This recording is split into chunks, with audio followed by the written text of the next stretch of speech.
So yesterday, James uploaded a video. There was mentions of me in there, and I want to be very transparent with my audience. For hours yesterday, it took me back to the old Jeffree, and I was in a very dark place. I sat there for hours, and it started to get really dark in my head. And what I mean by that is that you guys know me for always sticking up for what I believe in. You know that I'm brutally honest on my channel. I'm always keeping it real. Has it gotten me in trouble before? Absolutely. Whether it's a makeup review, a conversation about someone else, or any part of drama, or anything that I've ever been in the past, I've been very outspoken. And sometimes I've spoken too much.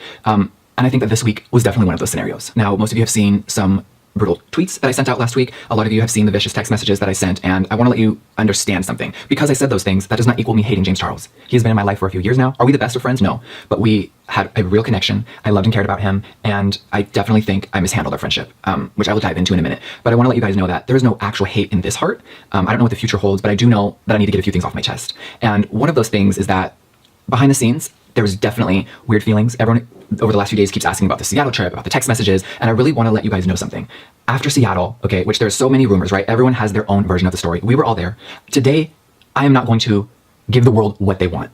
And I don't think that everyone wants this from me, but I think that there is a major portion that thinks Jeffree Star is going to come for James, because I was in a dark place yesterday. I said some things online about pulling receipts and showing things, and I sat there with myself, and I sat there with my mother, and I sat there with Nathan, and we fully understand the power of millions of people watching and what my voice and what this channel actually means to me. And what it means is that I don't want to play the games anymore. I sat there yesterday and I started to get really angry. I was going to pull voice memos. I was going to pull old text messages from other people that don't want to be involved. And I was just getting into a place where it wasn't healthy, okay? And thank God I'm in the headspace that I am today, because I stopped those feelings. I let them all subside. And I understand that now that isn't okay. I am not going to fuel this fire bigger so everyone can get more entertainment, because behind the scenes, this isn't funny. This is our real lives, and I inserted myself into something publicly that I shouldn't have. And I think that I need to let you guys know where I'm at today. They want me to sit here and degrade James. They want me to open up my phone and expose it all. I'm done doing that. And it may be shocking. Some of you may be like, oh, you're just trying to save your own ass. Are you a liar? Are you this? I'm willing to bite the bullet and let anyone think what they want. But today I will not be posting voice memos. I will not be posting text messages. I will not be exposing anything more. This has to stop. I'm embarrassed by my own actions. And a lot of you may be like, whoa, what do you mean by that? I could have handled things differently. After Seattle, yes, me and Nate were very uncomfortable with some things that had happened. We were kind of getting distant from James, and we really weren't on the same vibe. And that's okay. But what I should have done is vented all my feelings to James. And I know that Tati got to do that. She had private conversations with him. I didn't do that. I should have been mature enough to say, hey, I love and care about you. I've heard X, Y, and Z about you. I've seen some things I didn't like. Here's my feelings.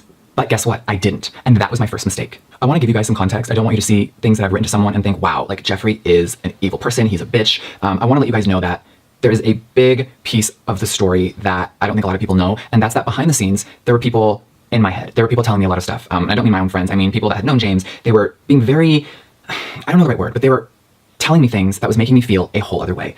Should I have let other people get in my head and sway my opinion about someone? No, that's my problem, and I have to deal with that. I have let people get in my head for years. I have let others and their opinions somehow get to me. So moving forward, I want to handle things way differently than I have in the past. Did I jump the gun on a situation that I didn't fully understand and chime in? Absolutely.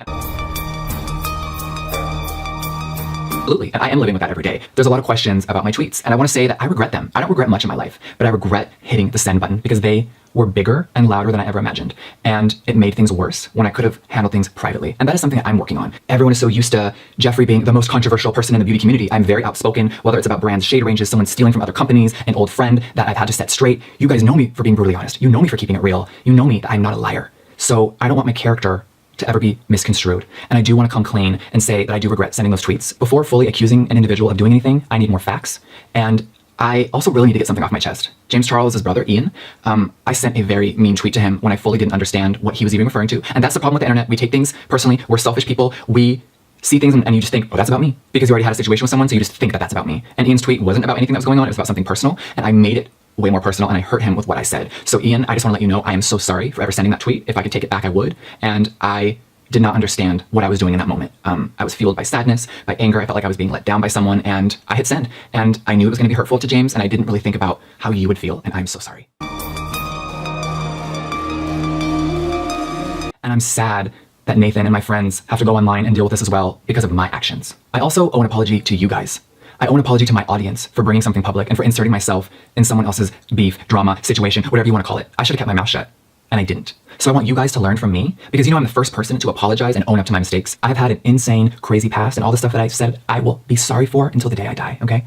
And for me, that means I need to let go moving forward. I cannot let old me and old feelings regurgitate and bring me into a dark place. I know who I am, and this beauty community right now is suffering, and I'm really sad that everything is going on. And I know that may be hard to believe because there's so many people that have opinions. They think that I get off on drama. They think that anytime there's a situation, I insert myself. It's been a really quiet year for me, and I didn't want this to happen, and I should have known better. What I want you guys to understand is that when you have a voice and millions of followers, you need to use that in a positive light. And there are people, including myself, that maybe have abused the power, have used it in a wrong way, have done things way too publicly. And today, this is done. It's over, okay? Because I don't want anyone that is inspired by me, whether it's a makeup artist, a boy in beauty, someone that doesn't really feel like they belong and they look up to me. I don't want them to think that gossip, hate, and negativity is how you get popular, is how you grow on social media, is how people will respect you, because it's not respectable at all. And I've had to learn the hard way, and I want you guys to learn from my mistakes. And I want you guys to know that I'm not who I used to be, and I haven't been for a while. So I'm not going to play the games that I started to play, because that's not me. And if people want that person, I don't know who they are anymore. You have to go follow someone else, you know? So just know where I'm at mentally. I'm good. I'm going to take a few days off and just turn off my phone. I think a lot of us are on our phones too much. Business and life just takes over.